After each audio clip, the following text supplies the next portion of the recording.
Ali, put that And we are horizontally, your camera. live, right? What was going on? Episode 301? Episode 231 of A2 the show. 301. 230, it's 301. 301, bro. 301. 301 episodes in, right? And our first episode in the 300 series is with the boys, because it always has to be with the boys.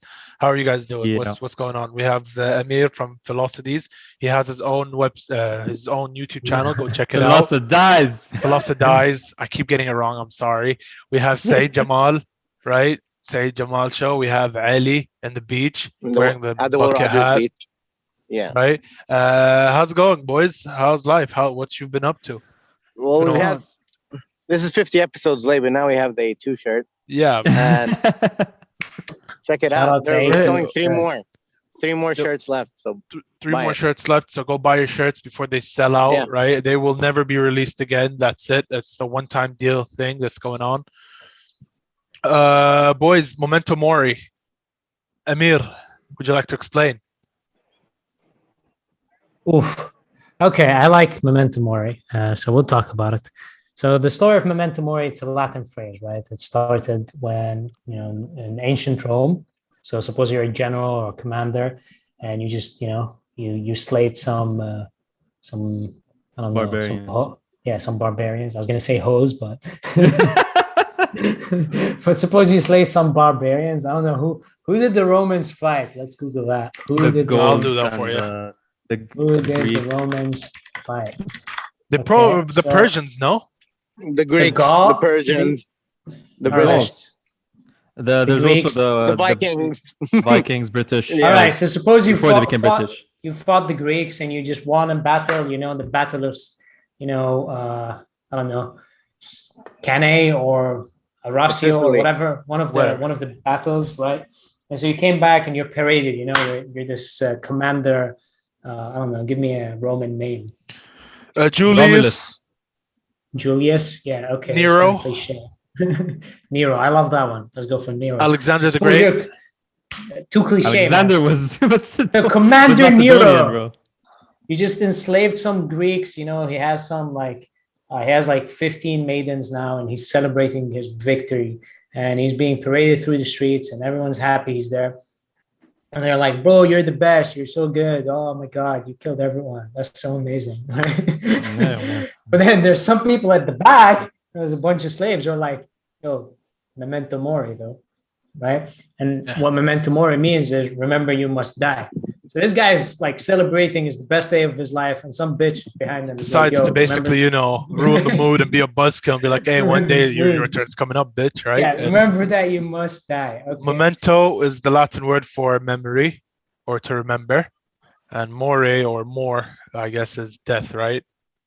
Yeah, I would assume so. I have not looked at the linguistics aspects of it, No, but I did.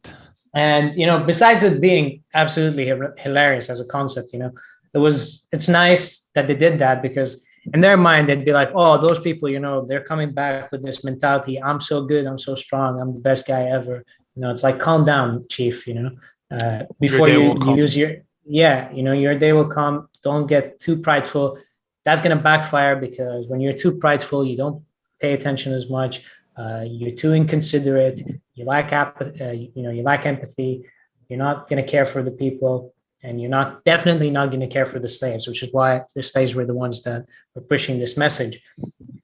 But this is an idea that applies to us now, and it's common in different cultures. Buddhists, they had the meditation on death.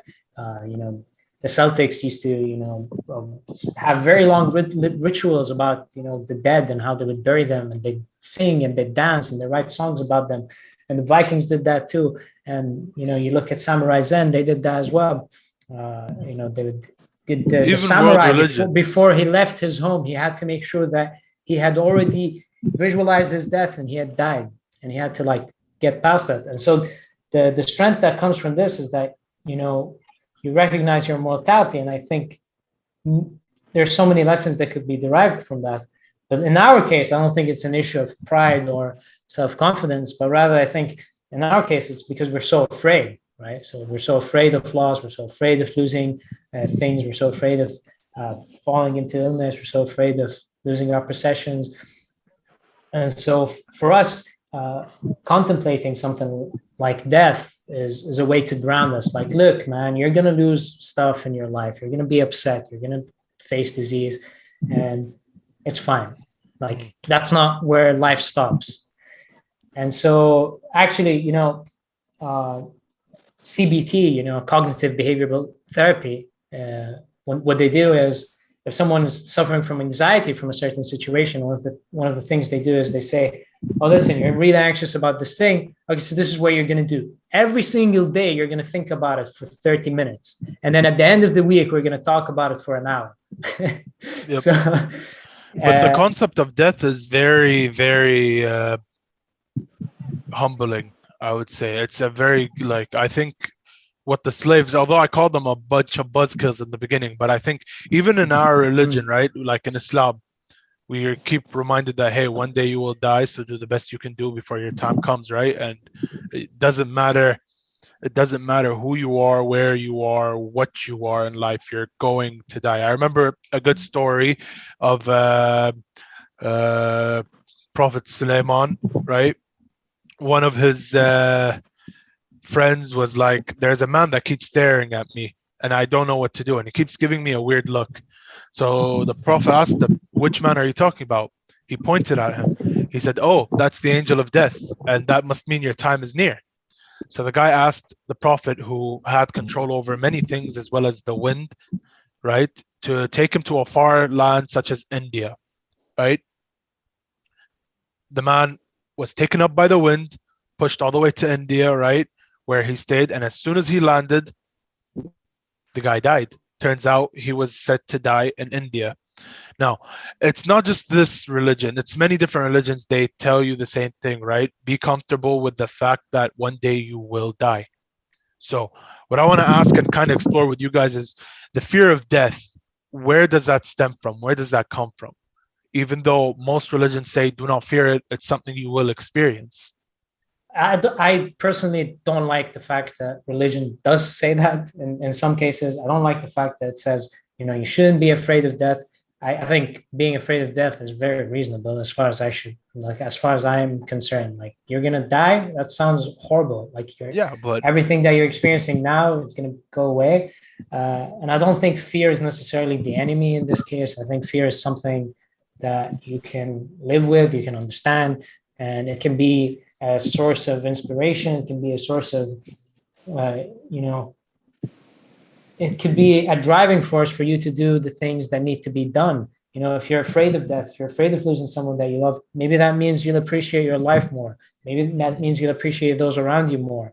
Okay. It doesn't necessarily imply that because I'm afraid, it means I'm going to be sat in my chair. And so rather than saying, you shouldn't be afraid, I'll say get comfortable with fear. Yeah. Right? So fear is the enemy here, because you're saying you should get comfortable with the inevitable, right? No, get comfortable with the feeling of fear. See, what fear is, like, you have to understand fear on different levels.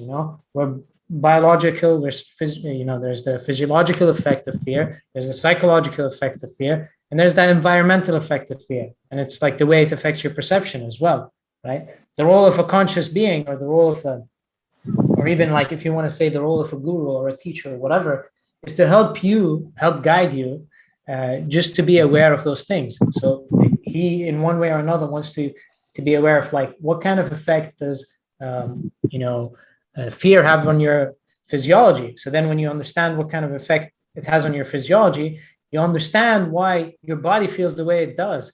And if you understand why your body feels the way it does, you're not going to be chained to how you feel anymore, right? If you understand that anger comes,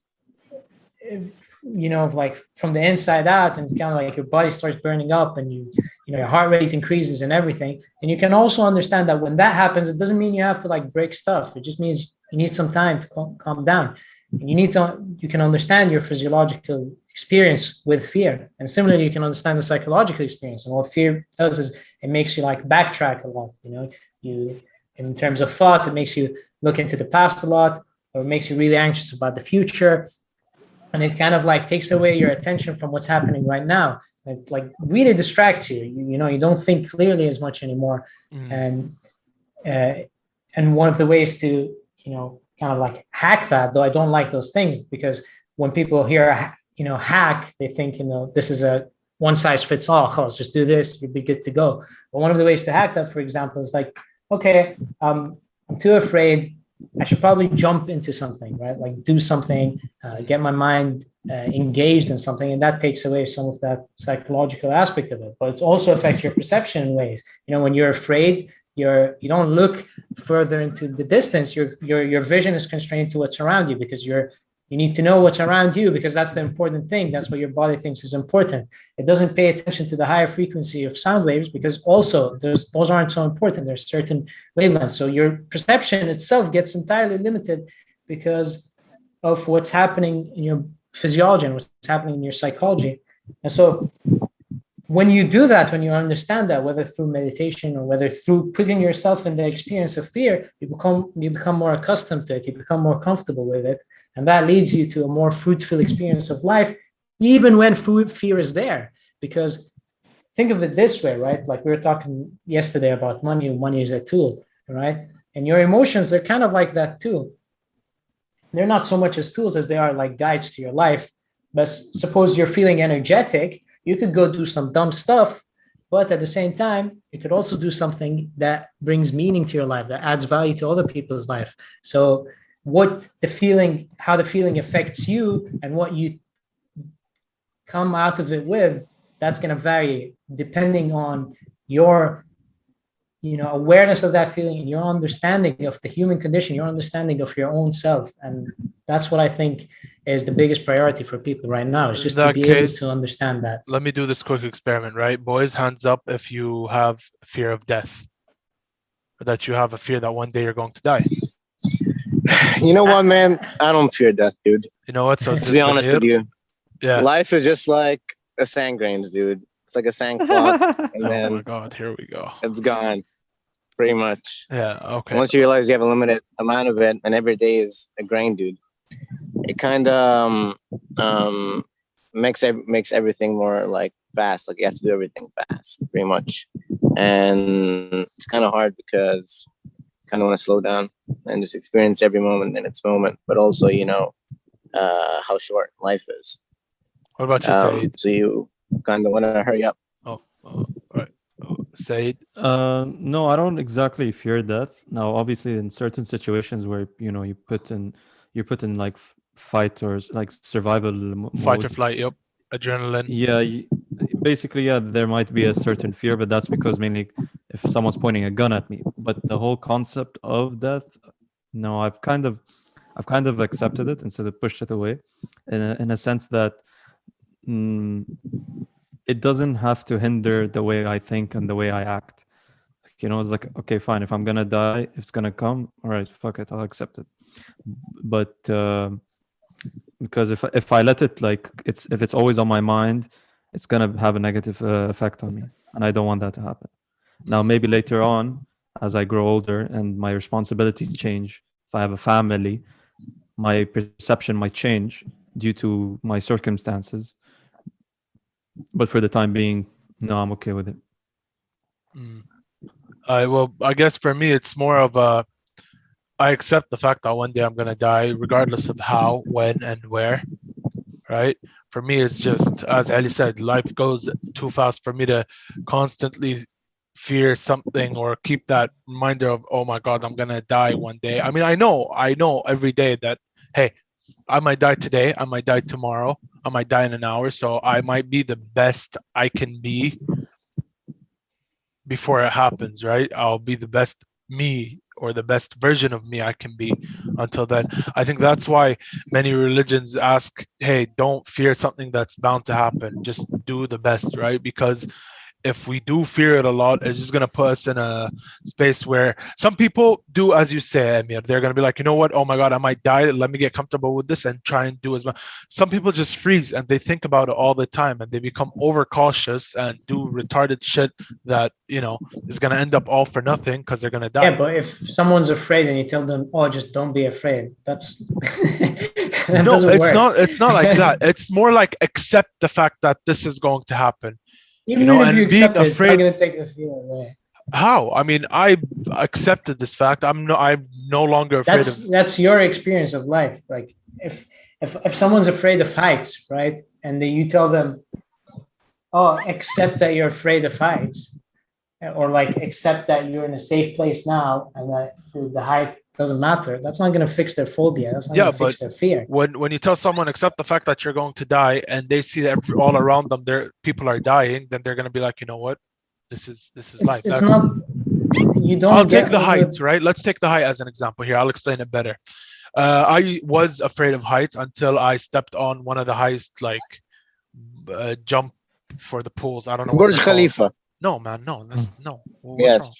No, I'm talking about the diving board, right? I went to the highest, and I remember my coach was like, listen, you're afraid to jump, right? I was like, yeah, I was shaking and I was holding on to the damn rail, right? He was like, there's only one way going down. I have nothing to do. You probably have shit to do. I'm going to stay here. You're not going down the stairs, right? I accepted it. I was like, you know what? Fuck it. I'm going to jump. If anything happens, I'll beat the shit out of him. But until then, cowabunga, boys. And I did. I jumped. I actually jumped. I remember it was like 10 meters. No, less. It was like 7, I think. But that's pretty damn high, right? And I jumped. Now, if you ask me to go do it again, I'll do it because I'm not afraid because I've experienced it. Be it directly or indirectly. Death first. Yeah, I was just gonna say. It's not like that. It's either directly Tactical or insertion, indirectly, right? respawn point. If I've never seen people jump from that height, I would have never done it. But I've seen people jump from that height. If you've never seen people die around you, then you have a reason to fear death, right? Even more so in some cases. People lose who they love. They see what the amount of damage death can do. That's not necessarily the case. It's not that always when death comes, it's going to be a nice story after. True, but why would death cause damage? How could a dead person cause damage? They're gone. That's it. They're done. Yeah, bro, but I get what you mean, but it's not like that's not how life happens, man. Like everything's connected with each other. The loss of someone or something could cause a lot of suffering to many people. It's a ripple effect, right? Yeah, that's true. Yeah, it's not but just also that implies that your death is not really your death because you still live on through other people. You live on through. Of course, and that's something that reconciles death for sure. But I don't think you never totally die. Yeah, you never totally die, and that definitely reconciles the idea of death for many people, and definitely may even get you to come to terms with the fear. But I think if today you were in a situation and your life was on the line, you're not going to sit like a Zen monk and just take it, man. That's the bottom line, because it's built in you to be afraid, man. If you get hungry right now and you have no money for food, you have no resources for food, you're going to get afraid. It's a mechanism built in you. That's my problem with talking about emotions like there's something in you, like a point of consciousness, and the emotion comes to it. No, it's not like that. It's like you're in this point of consciousness, supposedly, and like the emotion grows out of it, depending on what's happening around you and depending on your physiology and your environment. And you're connected to all of it, everything that's happening. You're not just a singular point where, okay, fear came and now I don't want fear anymore, go away. It will happen to you and it will be a part of your experience. غصباً عنك. You can't control that. The same way when you're sad, you can't control it. Same way when you're happy, you can't control it. And so are we really doing this? Are we actually? And so Ali's just laying back, he's accepted death. He's just laying on the beach. Dude, I'm accepted death, man. Dude, sooner you accept that death is coming, dude. You want to live every moment, dude. I'm not going to waste this day. If there was a tsunami right now out of the beach. Yeah, imagine a tsunami is going to come. Wait, did you hear about the satellite? Did you hear about the satellite that dropped yesterday? There was a Chinese rocket that pretty much misfired. It was supposed to go to space, but it came back to Earth. And then it hit close by. It's hit in the Indian Ocean. It could have hit anywhere, but it hit in the Indian Ocean. It could have hit anywhere. It could have hit Kuwait or Saudi or me. I'm not threatening it. It's just the Chinese. It's just the Chinese. I'm not Well, Yeah, I crazy. feel like yeah, the dude, it Indians could have are happened, man. really unlucky at this point, right? They have the COVID fourth wave, third wave. I don't know what's happening in India, and now they right, get to yeah. 600th the Indian wave. Ocean gets attacked. I feel like something's up The with ocean got fate. attacked. It did not lead to anything, boys. What's wrong with you? It's done. Oh, Yeah, I Probably the know, least but it of the could have concern. landed But on the Earth, part man. like Could've it's landed. attacked the Indian identity, no? you know what? Hey, By the way, Generation if the Z. if the satellite is large enough, it could probably cause a mini tsunami. In the yeah, area. but you need to understand that it's made of aluminium and it entered the atmosphere at like a really high, like very high velocity. So it probably burnt up and it's just like a bunch of like metal spitting in the water. Probably isn't even that explosive or huge or whatever, you know. So basically, it's but only it was like the size of 22 like a tons. sandwich. It's what? 22 tons Yeah, it was 22 tons. When it hit when the it earth? landed. No, when it was outside. So Yeah, even so if it like like a bunch of loses it a lot burnt of, up. yeah, but there's a lot of it that remained, man. I'm pretty sure. Yeah, it was- but with the force of the force at like how it landed, you know, that's a lot of.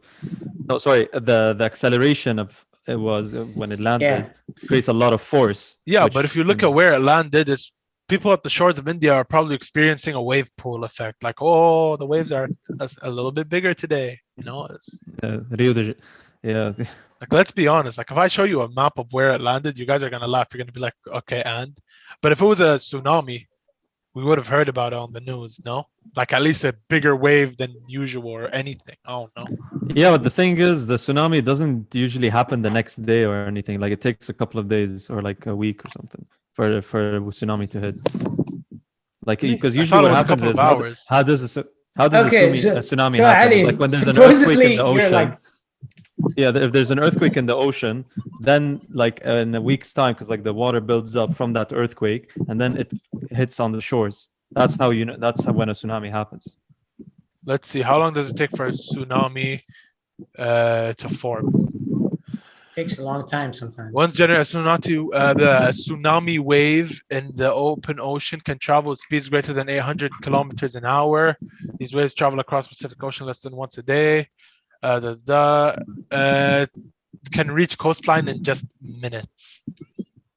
You're talking about the speed of the tsunami, not how it's formed from. Yeah, how long does it take for? Oh wait, yeah, true. My bad. Oops. I think that would be like a geology question. 3 to 5 minutes of undersea earthquake and gives indirection of potential cause of tsunami, which may do damage. If the earthquake is big, it can move quite a lot. So it really depends on the earthquake. Exactly. We need to find a geologist and bring him on the show and talk about Let's this. talk to us about this. Yeah, that could be a good future episode. Yeah. That's true. That's true. But back to death. Bro, okay, so here's what I'm saying. Like, suppose you're like, you know, where Ali is, and tsunami's headed his way, bro. Even if you're like the most zen motherfucker on earth, bro. Ali, you got 3 minutes to get off that beach. 3 minutes. You see that tsunami, you're gonna run away, bro. I bet the best you're gonna freeze. Ya Allah. It's okay. Amir is just dealing with some stuff. It's cool. I like your bucket hat, Ali. I really don't. It reminds me of what happened yesterday. Appreciate it. I got in Arizona. Oh shit, he's raging. Yeah, Amir, you can just do Control A and it shuts your. I remember that. Or Alt A and it'll shut your camera. Yes. You can, yell. It's Alt V. Yep, there you go. Right. Ooh. So he's exited the matrix. Right, there we go. It's okay.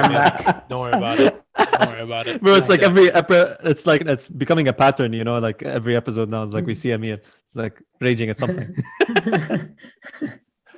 It's like gotta clip those moments. So yeah, you're saying Amir, he would run away. Yeah, he would try to live. Why not? I don't see why not. Of course. Yeah, because the fear is a part of the driving factor. If you weren't afraid, you wouldn't necessarily run away.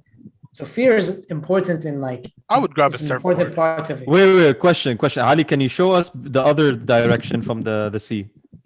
Yeah, behind you, basically. No. Yeah. Turn around. Yeah. Okay. A bit more. Okay. Yeah. You have no way of surviving this. Yeah. You have no way. Yeah. So you should just accept death and be like, you know what? Ali, if you see a tsunami coming, you will you're done. I'm sorry to say. Or you can just grab a surfboard. Well, yeah, right. surf that He gets it. tsunami. Surfs up. Yeah, of course, a 72-kilometer high tsunami wave. Of course, go Yeah, for bro, it. fuck it. Surf I that didn't shit. You might have as well. You're gonna die. I don't know if I'm betting on the tsunami, bro. So wait, Amir, you were saying like, for example, in this kind of situation, obviously you try to survive, but what if, like, if you know, like, for example, Ali would, like, us, if we were put in that situation, for example, We know we're not surviving for shit. I can't outrun a tsunami. I can barely outrun a fucking dog. Yeah, exactly. So, like, would you still have that thing where Fear. like, Oh my god, I'm gonna die. run away? Would you still run away, knowing that you can't, that nothing you do will make a difference? Okay, I completely I can see it varying from different people's like reactions. Everyone's gonna have a different reaction for sure. That's natural, but that's not like necessarily what I'm arguing. I'm not arguing there's an ideal reaction or an ideal attitude to have towards this. What I'm saying is fear is an essential component of our experience. True. And I hate the animosity towards fear. I think fear is nice to have. It's really important. I don't know who said this, but someone said, like, there's a quote. I can't remember, like, I'll Google it just so I don't plagiarize them. Don't worry, but I'll just quickly answer you. Fear of the inevitable is slightly retarded. That's all I have to say. That's a Ali quote right there. Put on my IMDb page. Ali Shammari quotes, fear of the inevitable is slightly retarded. Do that. Right? Because I'm trying to gather as much quotes that I've said on the show as possible so I can fix my IMDb. I still can't find who said it, but I remember. But it is like fear is good. Listen, I've studied like the fear aspect and the flight and fight and all that shit, right? Fear is good. I'm not saying you should not fear anything. No, I'm just saying it's kind of pointless to fear something that's bound to happen no matter what.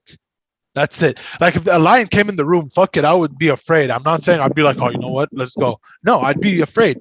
But that's because there is a chance, even if it's 1%, that I might survive, right? But with death, I'm gonna die regardless. So why should I fear death? Like I don't understand. But okay, of course, but that's because we make the assumption that there isn't a lion in your room right now. Yeah.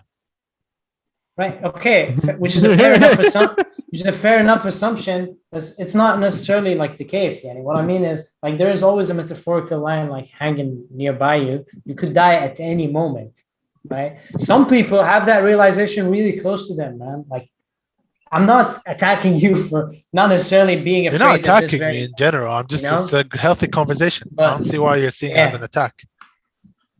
Anyhow. Like when I say attack, it's just a figure of speech. It's not literally. Okay. So suppose you're like, there's some people who have any different like realizations of of life around them, and that invokes different emotions in them, right? In your experience, you're saying fear of something that's not bound to happen is stupid, right? How do you think that makes someone who's trying to understand why they're so damn afraid at any moment that they could die at any moment? How would that like sound to them? It would make them like, it would make their entire experience feel like completely confusing, right? I'm not in the business of misleading people. I'm not in the business of making people feel worse than they already are. I'm in the business of understanding how people feel, each in their own individual experience, and saying, okay, maybe there's a commonality here and there, but this is how you can understand your experience better and make the best out of it. So whether you experience fear a lot or whether you don't, that's not necessarily the point of Memento Mori, just to like connect it all back to Memento Mori. It's not necessarily the point. The point is, what is your relationship with death? And have you come to terms with your relationship with it? Or is there room for growth in that relationship? Whether there is fear or whether there isn't, right? It's not that... I mean, I just want to cut you off a bit about, okay. So I get what you're trying to say. Like there is this intrinsic feeling of fear. You can't remove it. It's always going to be in there. Yeah. If it's not of death, it's going to be of something else. Yeah, exactly. And the point is, for me, what I would say is like, you can relate. There's also the concept of jealousy. So you know how people say they don't get jealous, but in reality, it is also an intrinsic emotion that you cannot remove. It's gonna show up. But the thing is about these emotions is that a level of control that you have over them, like not necessarily like not feeling them, but the point of how much can you control it so that it doesn't influence your behavior or your attitude towards whatever you want to do or your actions. Yeah, absolutely. And that was like why in my previous point I mentioned that it's about understanding how you feel. It's about understanding your relationship to those inevitabilities of life. It's not just emotional death, intelligence. It's suffering. Yeah. Like you have a relationship with all of life's realities, right? So there's two common like schools of thought on this, right? So which is everything is an opinion, or there are facts, but the opinions that describe those facts vary, right? I think we kind of know this, right? And so if you take the school of thought like everything is an opinion, you'll never get anywhere, bro.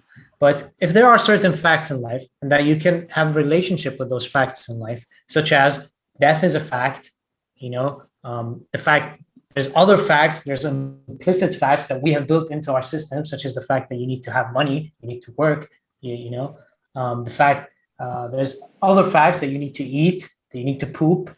Wait, the money thing, isn't it more of a external influence than so the money that's what I mean, like it's an implicit fact. We used to live on bartering, so okay. So we talked about this with like Stays Amin actually, which is simulation and simulacra.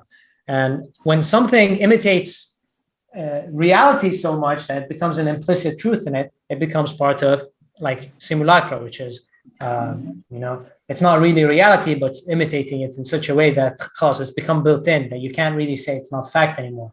It's become fact, And so you could in the future change into something else, but as of right now, it's fact that you need money.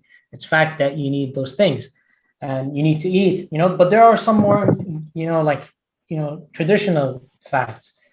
And my point is you need to understand your relationship with this. And the relationship you have with them is dynamic, and it's going to vary from individual to individual to individual. And there is no right or wrong in how you feel in this, but there is definitely room for growth for everyone. You don't just wake up and you're like, in my relationship with death now, I've completely mastered it. I am the master of death. I've understood all of it. No, it doesn't matter who you are. You always have room for growth. In the same way, you always understand your partner better. In the same way, you always understand your career better. In the same way, you'll always understand the world around you better. You can always develop a better relationship with the facts around you. And that is what I'm saying. I absolutely love the fact that you have no fear to death. That's amazing to me, whether it's Shammari or Haejl or Saeed, all of you, the fact that, you can think about death and not be afraid of it. Sure. That's amazing. But for me and a few others, I suppose, that are like me, or many others, I wouldn't know, that when they think of fear or when fear death, or when they think of death or when death is near them, there's a strong sense of fear. I'd rather understand that feeling and be able to grow from it and be able to just to understand who I am as a human, bro, right? Like that's the thing that matters. We need to wrap up because we're literally like an hour's deep in, right? Oh, wow. Yeah, we really did. Nice. This was good, dude. This was a good conversation, healthy conversation, right? Thank you for watching another episode of A to the Show. If you guys enjoyed this episode half as much as we enjoyed filming it for you, please like, subscribe, and share. You can go check out Philosophy Dies on YouTube. He's put up video on this topic, right, discussing more of the origin of the word, how it's come to be, what it's meant, and I feel like I discussed more here than I have on my episode. Yeah, but still go check it out, right? Deep. Right. Boys, it's been a pleasure. Right. Peace, love, happiness. It's a pleasure, dude. Memento Mori. I got a quote. Stop